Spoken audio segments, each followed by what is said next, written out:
E aí galera, tudo bem? Ótima tarde para você, SBT Esporte no ar com muita resenha esportiva. Vamos falar da vitória de virada do Corinthians. O Palmeiras joga hoje contra o Ituano, mas de olho na decisão de sábado contra o Flamengo.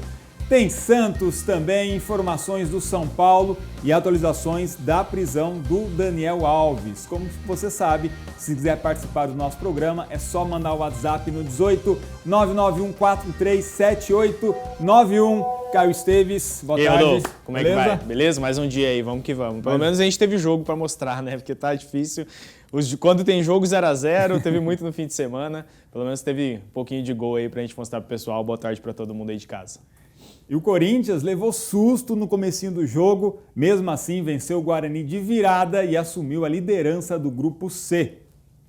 Os corintianos foram em peso à arena, mas logo no começo do jogo levaram um susto daqueles. Aos 58 segundos, a zaga do Timão vacilou e Bruninho aproveitou a chance. O gol fez o Corinthians se jogar para o ataque e bombardear o gol do Bugre. E de tanto tentar, conseguiu o empate. Renato Augusto deu esse belo passe de primeira para Roger Guedes só ter o trabalho de mandar para a rede. Na volta do intervalo, o Corinthians foi menos agressivo e mais paciente. E com boas trocas de passe, achou o momento certo de virar. Depois dessa triangulação, Fábio Santos apareceu para fazer o dele. Final, Corinthians 2, Guarani 1. Você inicia o jogo e no primeiro minuto toma um gol, né? É comum acontecer isso da equipe poder se desestruturar e a gente conseguiu absorver rapidamente o golpe, né?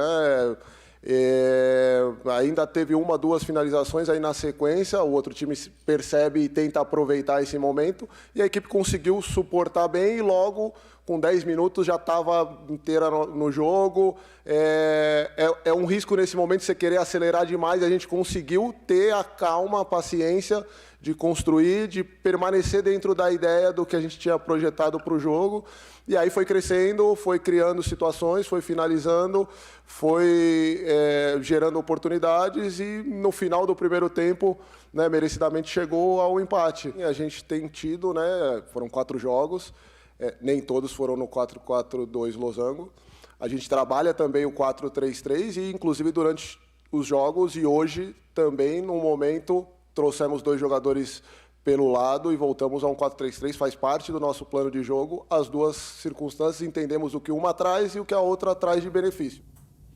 Mais uma vez, em casa o Corinthians realmente mostrou maturidade, que é um time forte, e o Fernando Lázaro até disse que a entrada, inclusive do Juliano, que ele entrou e deu assistência para o gol. Ou seja, o Corinthians fez o que era esperado, vencer em casa. Vencer em casa, tomou um susto no começo, a gente até viu o primeiro gol, ele sai antes do primeiro minuto de jogo, né, Rodolfo? E aí até a torcida organizada do Corinthians fica atrás desse gol do Cássio, o bandeirão tá até estendido.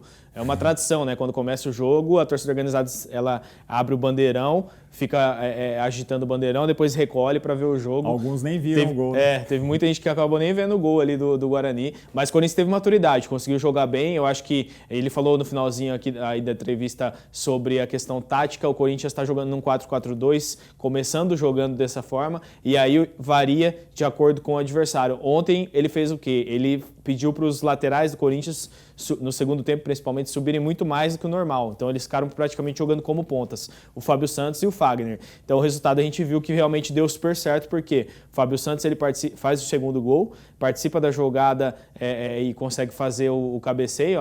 O Yuri desvia a bola e o Fábio Santos cabeceia para fazer o gol. Uma triangulação bonita esse gol. E passa pelo Fagner. O Fagner tabela com o Juliano e aí acontece o gol. Ou seja, os 2 laterais, que são jogadores defensivos, participando da jogada. Então o Corinthians tem essa força muito grande, principalmente na Neoquímica Arena, de jogar com os laterais muito ofensivos. Tem que fazer isso agora e tem que melhorar também o desempenho fora de casa. Mas é aquela análise que você até fez durante a semana, de que a zaga do Corinthians é uma zaga já um pouco mais velha. E às vezes tem sentido muito em alguns jogos, né? E aí vacila. O gol do Guarani foi no contra-ataque, né? Então, quer dizer, o ataque parece que está se acertando, mas a defesa ainda precisa dar alguns aspectos de melhora. Exatamente. Eu acho que nesse esquema novo que o Fernando colocou para iniciar os jogos, que é o 4-4-2 losango, que é um esquema que o Vitor Pereira, por exemplo, não utilizava, como padrão, ele expõe um pouco mais a zaga do que se você joga, por exemplo, com volante fixo. Porque os laterais sobem, né? Isso, e você joga também com meio campo com 2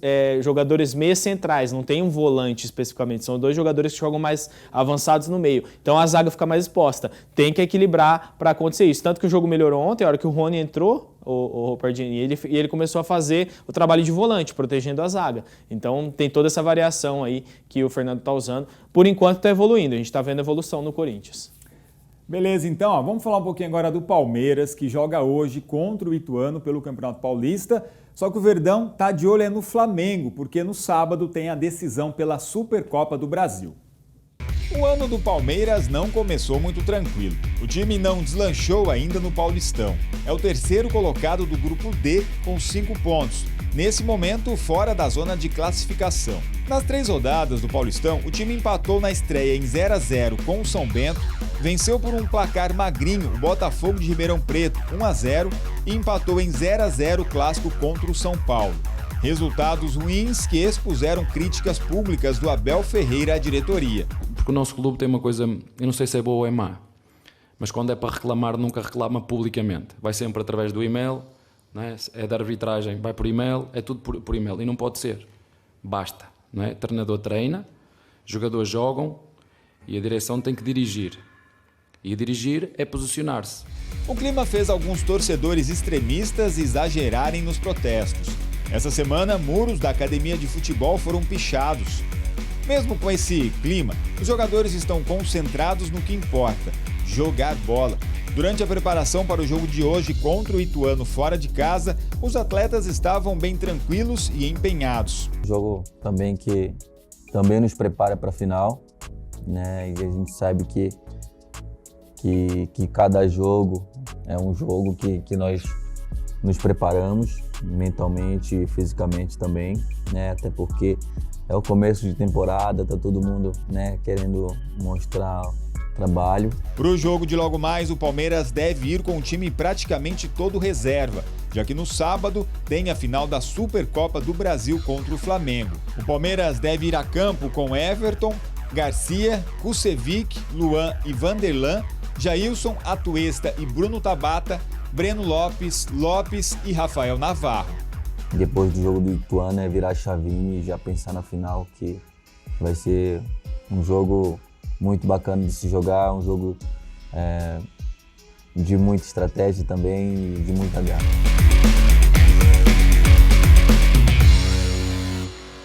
O Abel chegou a fazer um pouquinho de mistério, né, Caio? Na semana, não sabia se colocaria um time titular contra o Ituano, se mesclaria. Vai realmente praticamente com o time todo reserva, só o Everton que deve realmente atuar nesse jogo de logo mais à noite. O goleiro é mais tranquilo, dá para jogar sem problema, tem ali o tempo de recuperação, mas eu tô curioso porque eu acho que alguns desses jogadores desse time reserva aí, o Pardini, que a gente fala do Palmeiras, estão devendo respostas ao Abel Ferreira, então acho que dá pra gente pontuar. Eu acho que o Tabata é um jogador que foi contratado por um peso assim, diferenciado para ser um cara que substituiria o Scarpa no time e até agora a gente não viu isso, pelo contrário, os momentos que ele atuou, ele ganhou minutos com o Abel, não jogou muito bem, não gostei muito dele em campo. O Atuesta, muito contestado ano passado, todo mundo falando que tinha que sair do Palmeiras, a torcida muito brava, também ainda não se provou, chegou também com o status de camisa 10, até agora nada. Rafael Navarro. Rafael Navarro, exatamente, que Série B muito boa lá em 2021, né, 2020 pelo Botafogo, não jogou bem até agora, não conseguiu aproveitar. Fez uma Libertadores ano passado até razoável na primeira fase, né? Teve um jogo lá que ele fez um monte de gol, 4 gols no jogo. Gols. Mas depois acabou também sumindo. O Flaco Lopes, o travante, camisa 9, jogador que fez um campeonato argentino muito bom em 2021 também. Chegou por um preço até razoável como aposta. Até agora não vingou tanto quanto se esperava. Estão chamando ele de fraco, né? Exatamente. Tá mas então, esse é o problema. Não o jogador adaptou, às vezes, talvez, eu acho que é questão de adaptação, porque é um bom jogador. Então, muitos aí precisam mostrar serviço nesse Palmeiras. Acho que a oportunidade é muito boa. Jogo contra o Ituano, que o Ituano é um time muito forte. Não vai pegar qualquer time para fazer um jogo de goleada, eu imagino. Então, é uma oportunidade legal para os reservas aí mostrarem serviço pro Abel. Esse jogo do Palmeiras vai ser às 7h30 da noite lá em Itu, né, Caio? A gente sabe que, inclusive, esses jogadores que você mencionou, alguns foram até pedidos do próprio Abel. Sim. Né? E aí tem essa questão de contrata, não contrata, para substituir o Danilo e o Gustavo Scarpa, por isso que o Abel falou até, a gente tem que dar tempo para os jogadores se adaptarem. Então é um período aí para eles começarem a mostrar a que vieram. Falar de Santos agora, que encara hoje o Água Santa na Vila Belmiro, e será o 4º jogo seguido em que o técnico Oder Hellmann muda a escalação do time. Em busca de um time ideal, Oder Hellmann está rodando o elenco para encontrar uma solução, principalmente para o setor de criação do Santos. Será o 4º jogo em que o Santos vai entrar em campo sem repetir a escalação. O argentino Carvajal, que entrou bem no jogo passado contra o São Bernardo, deve ser titular no jogo de hoje. Soteldo, recuperado, também deve ir para o jogo na função de origem, aberto pela esquerda.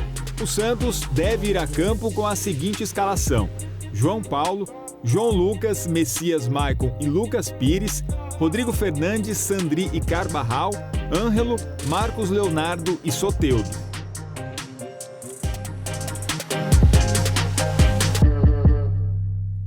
O Ângelo, inclusive, aí o Santos até divulgou um vídeo hoje em homenagem, que ele vai completar 100 jogos com a camisa do Santos. Nossa. Mas falando da escalação, né, Caio, o Soteldo, ele volta para a posição origem, na esquerda, e o Carvajal finalmente vai ter essa chance de armar o time, que é o que tem feito o Santos sofrer. Eu acho que tem que ser testado. A gente falou dele ontem aqui, que foi contratado depois de fazer um campeonato argentino muito bom pelo Argentinos Júnior. Jogava inclusive com o Fausto Vera, do Corinthians, no meio-campo do Argentinos Júnior. Aí foi contratado para o Santos e não teve uma sequência, né, Rodolfo? A gente não viu ainda ser testado. Eu acho que não é também colocar o cara e falar assim, ou você joga bem esse jogo ou não adianta mais. Dá uma sequência. Deixa ele jogar 3 jogos, 4 jogos como titular para ver se ele consegue, né? O próprio Fernandes mesmo chegou, conseguiu fazer essa sequência no passado e foi bem. Então, acho que é o caminho mesmo do Santos. O Soteldo acabou não conseguindo, né, render o que se esperava na criação. Achei legal o experimento do Odair, mas até agora não deu certo. Volta para a ponta, que é a posição de origem dele. O ataque do Santos é muito bom, né? Para mim, Marcos Leonardo, baita jogador. Soteldo, muito bom jogador. Eu gosto muito também do Ângelo. O Mendonça, um bom jogador também. Então, assim, acho que não falta opção nesse momento para ele escalar o time como ele tem escalado. Talvez um centroavante, camisa 9, um cara mais maior, um cara mais físico, né? Essa posição que eu acho que falta um pouquinho, mas o Odair não costuma jogar muito com centroavante. Então, acho que dá para ele ir variando. O Santos, eu acho que está se encontrando ainda. Está no processo, não é nada demais. O momento é mesmo de você achar o time para a sequência da temporada. E o Odair está correto, porque esse início de temporada é justamente para testar o elenco. O Mendonça não deve jogar porque ele apresentou febre, teve uma infecção de garganta, mas essa questão de tentar achar um time ideal é experiência mesmo. Essa primeira fase do Paulistão serve muito para isso, né? Sim. Acho que começa ali pela própria defesa, que ele já mudou, né? Colocou o Messias e tirou o Bauerman. Eu imaginava uma defesa com o Messias e com o Bauerman de titulares. Eu acho que o Maicon, questão de tempo para ele sair desse time, que não é um cara que acho que os dois me agradam mais do que ele. Mas vamos ver. O Santos está achando o time, acho que está no caminho. Beleza. Tem participação do pessoal de casa aqui no WhatsApp. Vamos botar aqui para a gente poder ver, ó. Elvis de Catanduva, parabéns pelo programa, vocês são bons demais. Que isso, valeu, Elvis, obrigado pela moral aí, viu? Valeu, Elvis, tamo junto, cara, obrigadão. Ó, Carlinhos Palmeirense, Santo Anastácio, conheço bem, eu sou de Venceslau, vizinho, o cara é palmeirense fanático de fato, ó. Boa. Um grande abraço a todos, estou sempre ligado aqui em Santo Anastácio, a gente tem até foto do Carlinhos Palmeirense, ó. O carro muito tradicional, todo pintado aí com Palmeiras, a casa dele também é pintada com Palmeiras. Muito bom. Obrigado pela participação, viu, Carlinhos? Valeu, tamo junto. Anderson, agora de Mirassol. Boa tarde, por favor, expliquem pra gente sobre o cartão branco que foi usado ontem pela primeira vez em Portugal durante uma partida do futebol feminino. O Anderson está falando sobre esse cartão que a Federação Portuguesa, né, tem adotado para beneficiar o fair play, para parabenizar, para valorizar o fair play, cara. Foi no futebol feminino que foi usado, né? A gente até viu, estava conversando aqui sobre esse caso agora há pouco. É legal, eu acho que estimula, tudo que vem para bem, assim, para você valorizar é bacana. Só acho desnecessário um cartão no meio de um jogo para isso, sabe? Tem prêmio que você pode fazer, a FIFA tem um prêmio. Assim, gosto da ideia de você valorizar e estimular, mas acho desnecessário o cartão. Porque o que é certo tem que ser feito, você não tem que valorizar o que é certo, né? Já está lá, mas vai discutir muito porque a CBF, inclusive, está analisando se vai adotar isso ou não no futebol brasileiro. Tem mais mensagens aí? Barney de Araçatuba. Boa tarde, meus amigos. Hoje à tarde é de campeão, ou melhor, de bicampeão. Estou assistindo com a netinha, torcendo aqui de Araçatuba. Tem a fotinha dele com a netinha, palmeirense lá, esperando o jogo de logo legal, mais, final da Copinha, né? Entre Palmeiras e América. Já a gente fala disso. Muito Pessoal, bom. vamos dar uma pausa rapidinho aqui no SBT Esporte e na volta tem muitas informações. Vamos falar sobre o São Paulo, que joga amanhã, e vamos também atualizar as informações do caso do jogador Daniel Alves, que está preso na Espanha acusado de agressão sexual. É um instante só.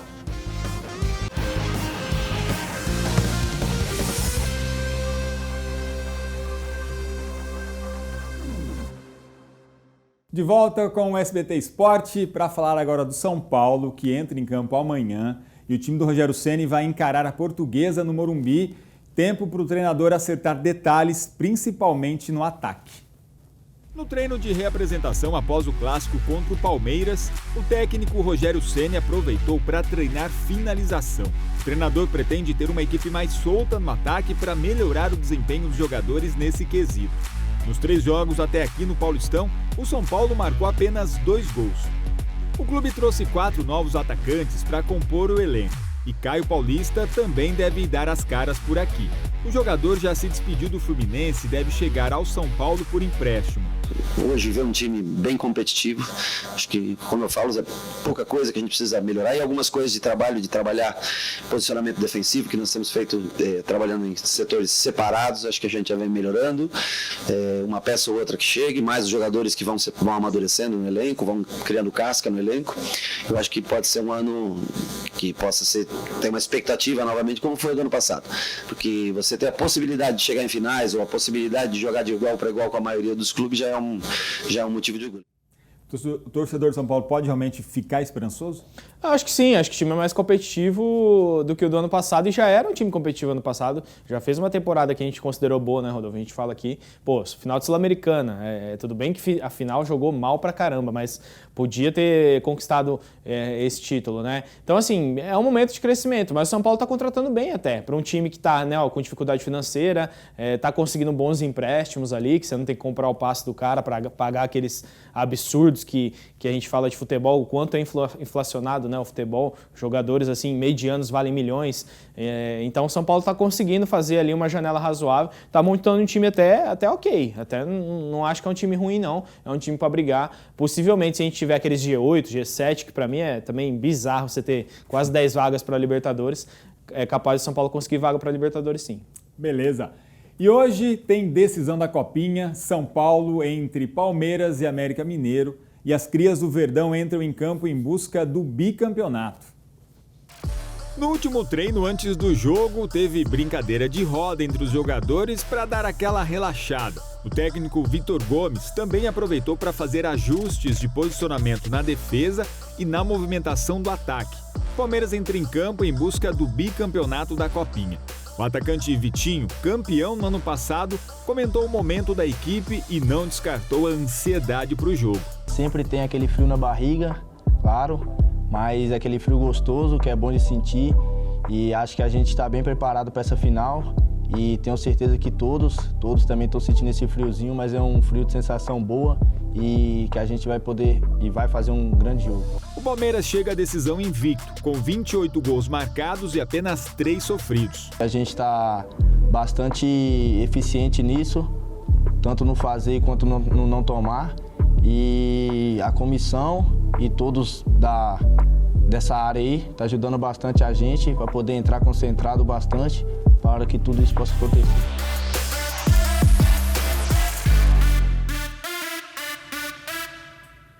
Esse jogo aí vai ser em Canindé, né, que é o campo da Portuguesa, às 3h30 da tarde. 3h30, jogaço. Cara, não subestime o América Mineiro, né? Não subestime, porque tá com o time voando mesmo. Na Vila Belmiro, o time fazer o que fez contra o Santos, 3-0, tá jogando muito. Vamos ver se a camisa vai pesar, aquela história que a gente sempre fala em final, né? O Palmeiras é o Palmeiras, mas o América tá com um time muito bom mesmo. Acho que é um jogo muito aberto, Rodolfo, um jogo equilibrado mesmo. 2 equipes muito boas, campanhas brilhantes assim na competição. Qualquer uma que sair campeã merece o título, porque foi muito legal de ver. Agora a gente vai falar aqui no SBT Esporte do caso do jogador Daniel Alves, porque ganhou novos desdobramentos.